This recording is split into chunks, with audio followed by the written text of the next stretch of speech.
Hello everyone, I'm Jim Longworth. Welcome to another edition of Triad Today, coming to you once again from the beautiful Senior Botanical Garden in Kernersville. We'll tell you more about them later on, and later on is when the roundtable shows up. We'll get into all sorts of controversies then, but between now and then, some great guests and important information coming your way, so I hope you'll stay tuned. Where we want to start, though, is talking about big events and big things going on, and the guy that knows all about them, who does so much great work around in this area.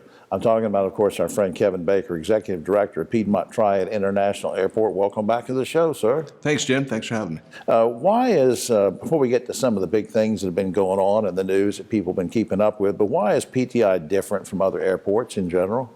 Well, traditionally people think of an airport as a place of transportation, right? It's a place where you go to get on an airplane, or a package goes to get on an airplane and go somewhere else. And certainly that is a component of our mission, obviously, to be the best possible passenger experience that we can provide. And it is, because as you and I've talked about before, I hate to go to these larger airports and wait and go through all these things where parking is convenient. You can do what you need to do at PTI. That's right. It's easy. Fly easy. That's our call sign, if you will. But the difference with us is that we also have a second mission that is to be a place of employment.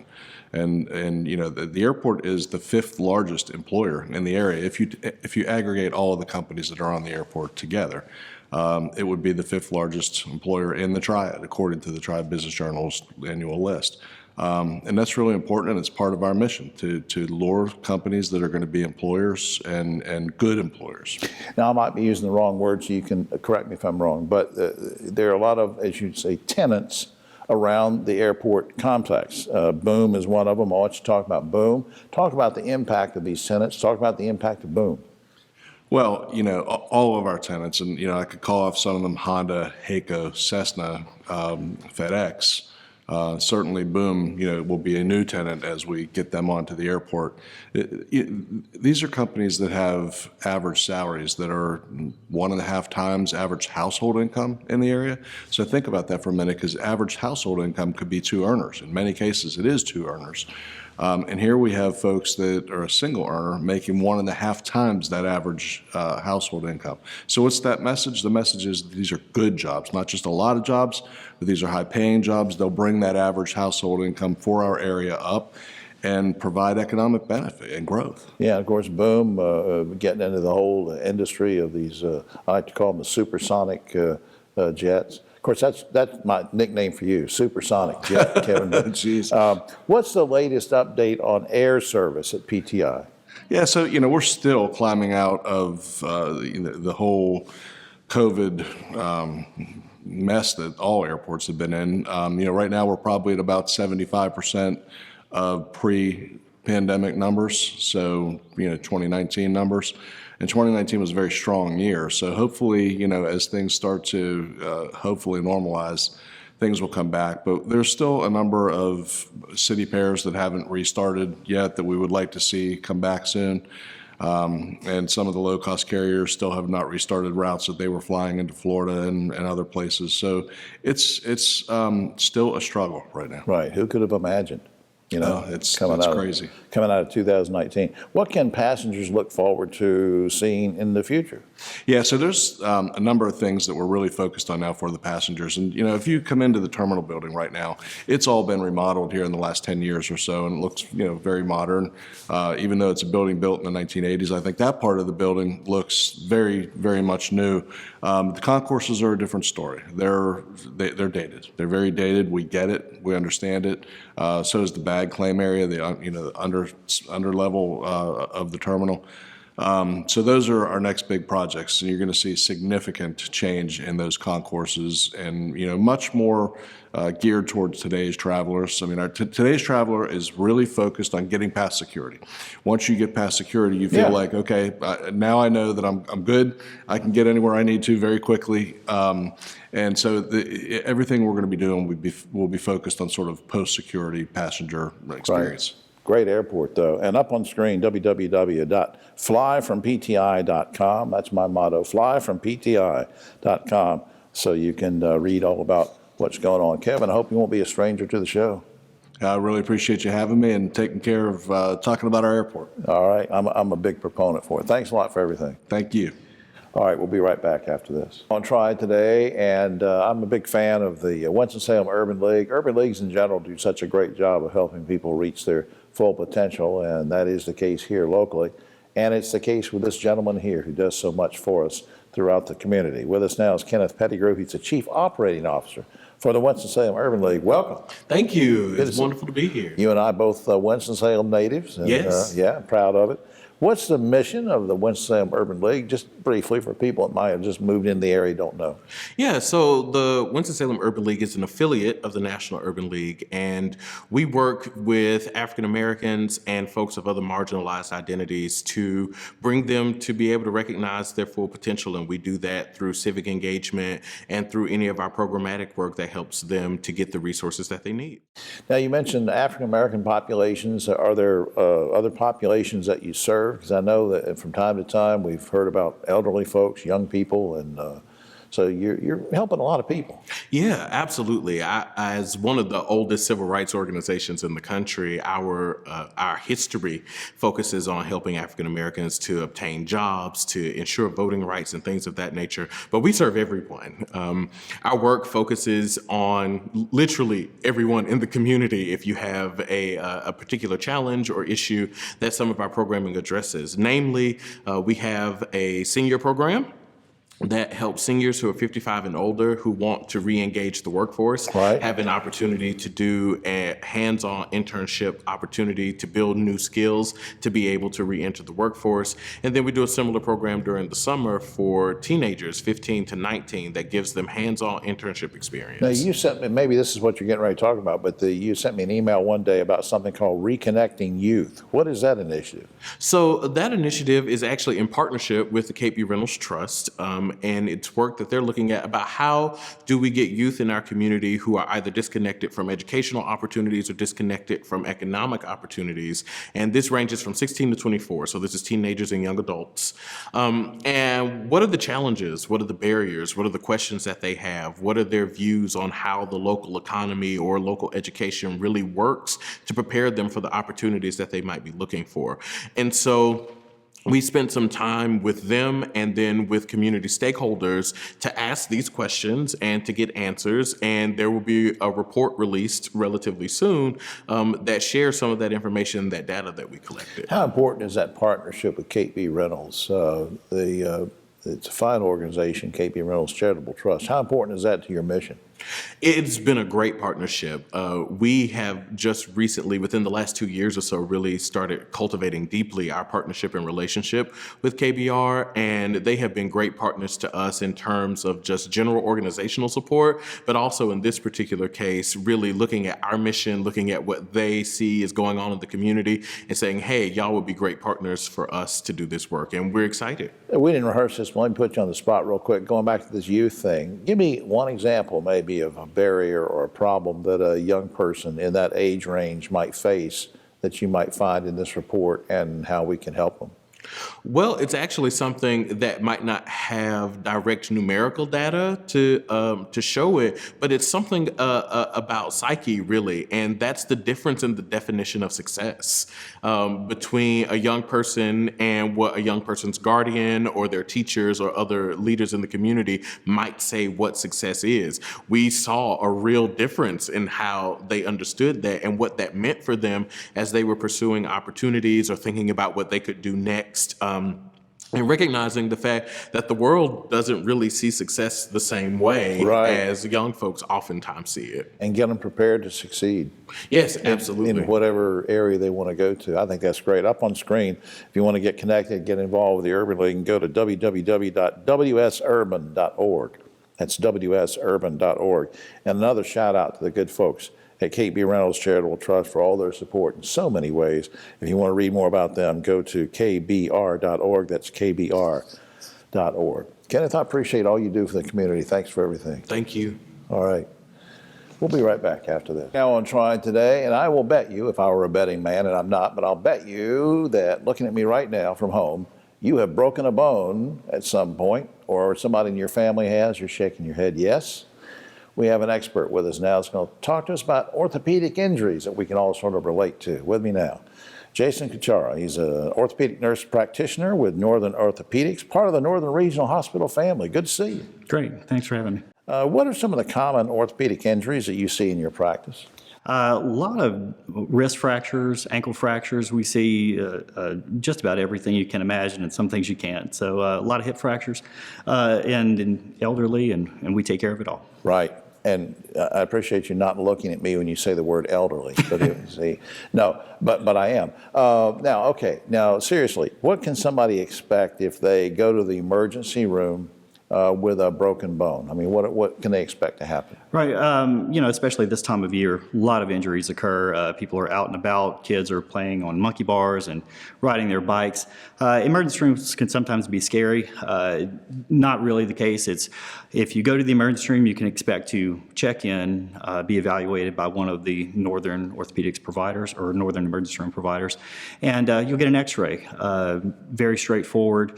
He'll evaluate you, and if it feels necessary, then he'll call one of the Northern Orthopedics providers. That's one call. Right. I know you guys simplify things a lot. It's a great facility over there with the emergency department. But now, since you mentioned kids, let's go back to that. It's that time of year where kids are going to go out, they're going to do more playing and horsing around. Any advice you have for parents with regards to orthopedic injuries of the kids? Yeah, kids are going to be kids, and accidents are going to happen. I would suggest, helmets on bicycles and knee pads on skateboards, and trampolines have nets, and there's safety features. But especially the pediatric athletes that are playing sports right now, basketball, soccer, baseball, if they have a previous knee injury, I would suggest wearing that knee brace, taking that little extra ounce of prevention, and we'll take care of the rest. Yeah, kids, sometimes we've all been kids, although I can hardly remember. But yeah, we didn't like to wear extra things, but you need to. What's a typical recovery time for orthopedic injuries that require surgery, let's say? If it's a bad break or something, what's the recovery time? Recovery is such a personalized thing. Some people will do better than others, and there's one of the good things about our department is that we work very closely with our physical therapists and our occupational therapy departments. And if someone is doing better than expected, they walk over and they can say, hey, Jason, this patient we can really probably get them out of the program a little bit sooner. Or if they're not making as much progress as we'd like, they can say, listen, they need a little bit more of attention, and could you come take a look at them right now? And that's one of the great things about our practice. Yeah, you guys have a great team of folks working together on that. I guess I'm wondering, too, you mentioned, we talked about the kids. Adults of all ages, especially the elderly and others, how do we minimize the risk of orthopedic injuries in general? I think in general we have to sort of be aware of our surroundings, both in the elderly and with kids, and just put ourselves in good situations and make sure that we're taking proper precautions, especially just sort of keeping an eye on those who are at a higher risk. Right. I wanted to, before time gets away from us, I want to do a couple things here.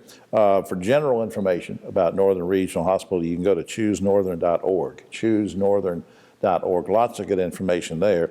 Now, Jason, correct me if I'm wrong, though. Now, if somebody wants to get in touch with Northern Orthopedics, you can call 336-719-0011. Is that correct? That's correct. Okay, so I'll say it again, 719-0011. We have a little bit of time left. Why did you want to go into medicine? Well, my grandfather was a pharmacist, and my dad was a pharmacist. And Grandfather from Sicily. Right. Everyone in my family is medical. My first degree is in journalism. I wanted to be a reporter, but that didn't work out for me. Come on over on this side. I can't do what you do, but you could do what I do. Hey, Jason, thanks for everything you do and looking after folks. I appreciate it. Thanks for having me. Will you come back sometime? Absolutely. All right. Be right back after this. Back now on Triad Today, time to talk about a big event that's coming up with three guys that know all about it and great community servants. They, all friends of ours. On the right, Dr. Neil Cronin. He is vice president, going to be president. He's president, going to be vice president. We're not sure. He's going to hold a position for the Down Syndrome Association of Greater Winston-Salem. No, he always heads up all these great efforts. And David Daggett and Griff Schuler, back behind us from Daggett Schuler, attorneys at law. Good to see you guys. Thanks, Jim. Thanks for having us. Doc, let me start with you. Remind everybody what the association is all about and what your mission is. So the Down Syndrome Association of Greater Winston-Salem is a local nonprofit association. Its main mission is to support and educate and provide information and resources to individuals in our community with Down syndrome and to their families. And that support starts at birth or sometimes even before birth to the families, and it goes all throughout the individuals with Down syndrome's lives. And It's meant in its simplest form to help these individuals reach their fullest potential within our community. Right, and a great service to parents, and I just think what you're doing is great. Now, something that's also great is this big event that's coming up. I want you to tell me what it is, when it is, and what we're going to see. So this is our inaugural Starlight Gala, hosted by the Down Syndrome Association of Greater Winston-Salem. It's the Starlight Gala, shining a light on abilities. And it's May 7th. It's at the Millennium Center at 7 o'clock. You can get tickets to this event at our website, dsagws.org. And what this is it's a celebration of acceptance and inclusion of all abilities in our community. So if that's something that you out there in the community believe in, if you believe in accepting and including people that are different from you and celebrating those differences, then this would be a great event for you. We've got great guest speakers. We've got great entertainment. Again, it's at the Millennium Center. Have some music. And we got some music, some dancing, some dinner, some drinks, and it's a chance for our members, again, we've never done this before, to get dressed up, for our individuals with Down syndrome to feel like princes and princesses for that night. Right. And so it's something that our association is very, very excited about. Because we know that you do a lot of outdoor events and things like that, and that brings me to these guys who support all these things that you do. David, the gala is not the only Down syndrome event that you guys have been involved with. Why all this support? Well, McNeil, or Dr. Cronin, almost made me started crying as he was talking about that. I was sitting back here tearing up. It's interesting. McNeil's embedded in that community because he has a daughter with Down syndrome. My favorite cousin, who has since passed away, had Down syndrome. So I grew up with that. But I put a different twist on it than McNeil does. He talks about acceptance and inclusion of the people with the differences and the people with Down syndrome. And I'm getting goosebumps right now. The acceptance and inclusion they show us Right. is a beautiful example for society, particularly during these crazy times. Right. And if you want to forget all of this political haggling, all the craziness in society, go to the Starlight Gala, because all of that is gone, and it's an evening of love. The Down syndrome community gives you love like you've never seen. Yeah, Griff, why should the entire community support this? I know that you and David have been active. Well, I wanted to pick up on what David said, is the concept of love.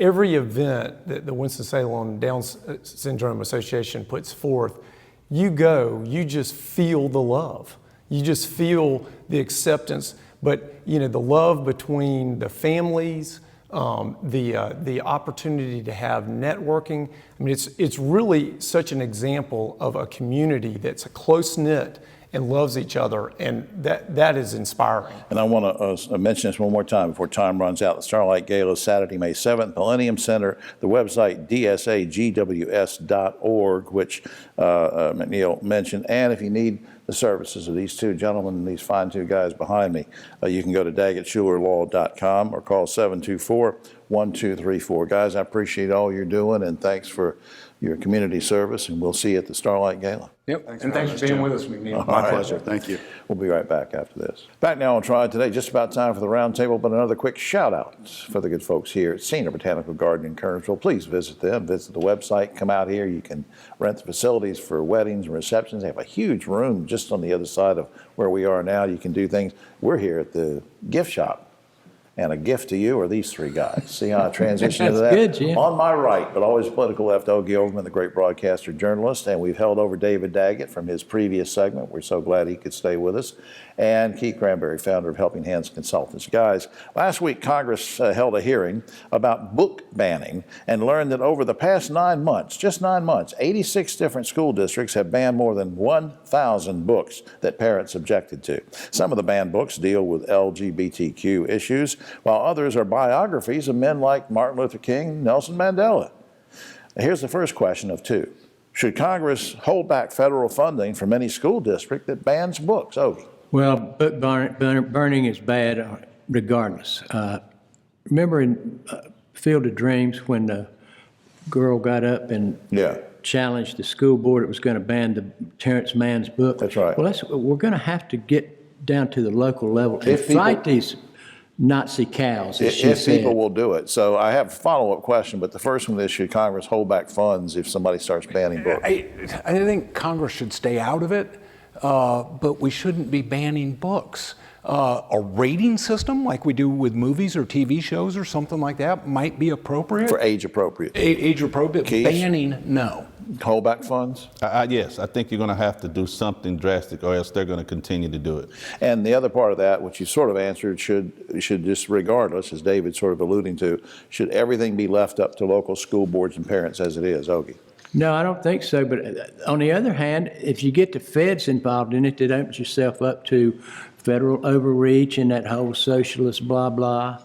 I'm a big believer in the marketplace of free ideas. Okay. And once you start closing that off, it doesn't stop. Keith? I don't think it should be left up to school boards or families, because a lot of times you're in communities where you only have one group of people and they might exclude another group. So it should be someone who have oversight to make sure that it's general across the board. All right, speaking of Congress, right-wing Florida Representative Matt Gaetz recently voted against capping insulin prices for diabetic patients. Now, as weird and crazy as this may seem, here's my question. He says that his reasoning is he wants people just to lose weight. Does he have a point? Ogie? No, what a preppy punk he is. I'd like to smack him.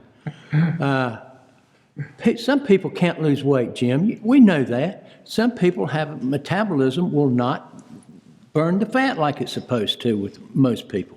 It's just sickening. David? Well, not everybody with diabetes is overweight, and he just misses the mark. And I don't know what further to say. He missed He's the going to mark. keep the insulin prices high, said you should lose weight, Keith. He's got other issues that he needs to worry about other than insulin.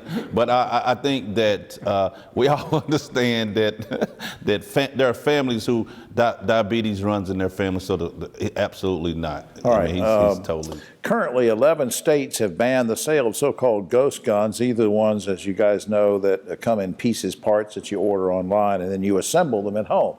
They're difficult to trace. They're not registered.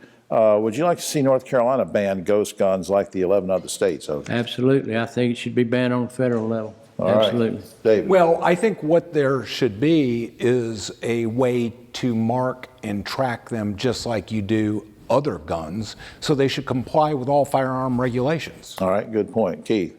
I agree with Dave, but here's the issue. Most people are using guns illegally or getting the guns illegally. So tracking these guns is very difficult, but I think they should ban these ghost guns, absolutely. All right, UNCG came under fire recently from liberals who objected, liberal alumni who objected to Ben Shapiro speaking on campus. Shapiro spews racist and homophobic rhetoric.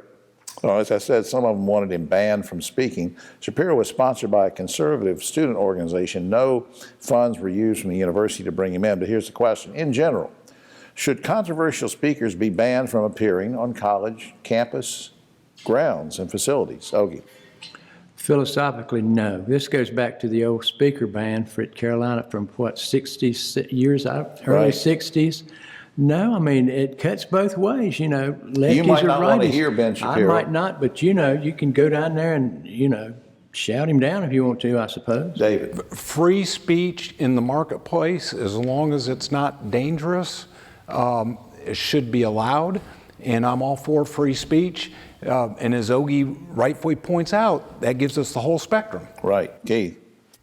I agree that there should be free speech, but I think there's some people who bring a dangerous environment to a speech, and you have to kind of monitor that. So if it's someone who's like a Ku Klux Klan member, well, I think you should have free speech. People should be able to hear people who are this radical. I think you have to also look at the danger that they bring to a college campus. All right. As so-called downtown social districts are becoming more popular, Greensboro and other areas, nearby residents often complain about loud music coming from outdoor stages at local bars. This is a big controversy just happening in Kernersville, as a matter of fact. Should outdoor music be banned in mixed-use residential/commercial districts? In other words, where there are homes and apartments within 100 or 200 feet of where the loud music is. Should loud music be banned from those districts? Quickly, Ogie. It's another issue I've been involved in for years and years, that you're going to have to somehow cap it at 11 or midnight somehow. It's Yeah. becoming a bigger issue now than it was. You don't ban it, but you have to regulate it, both by hours and by volume. Keith, quickly. Can't have it both ways. You want money into your community, you're going to have these people in there. You're going to have to buckle up and let them do their thing. All right, finally, the Charlotte Observer just did a study of weird, outdated laws that are still in the books in North Carolina. One of them is that it's against the law still to borrow your neighbor's mule, dog, or horse without his permission. Guys, have you ever borrowed a mule or a horse or anything from a neighbor without asking? Ogie? A mule is on Or the anything. list. Have you ever just borrowed I something? don't think I have, Jim. I can't think of a time that I've done that. David? Well, yeah. If they leave their wheelbarrow out and I need a wheelbarrow and Then you use it for a little take it bit back. and put it back. Keith, you I borrowed- clean it first. Yeah, you cleaned it out before you Yeah, brought it back. absolutely, yeah. Keith? Have I borrowed something from a neighbor? Yeah. I would like to borrow some of those burgers that I have at your Christmas party, but you won't give me any more. So No, those are special burgers. Those are special burgers. And plus, you can't borrow a consumable. What are you, a I like to con, borrow a burger. con man? What a con man. He wants to borrow an edible. All right, well, anyway, that's all the time we have. Oh, except for this. Legislators in New Hampshire once again are considering seceding from the United States. Hey, New Hampshire, if you go, will you take Florida and Alabama with you? You like that, didn't you? For all of us here on Triad Today, I'm Jim Longworth. We'll see you next week.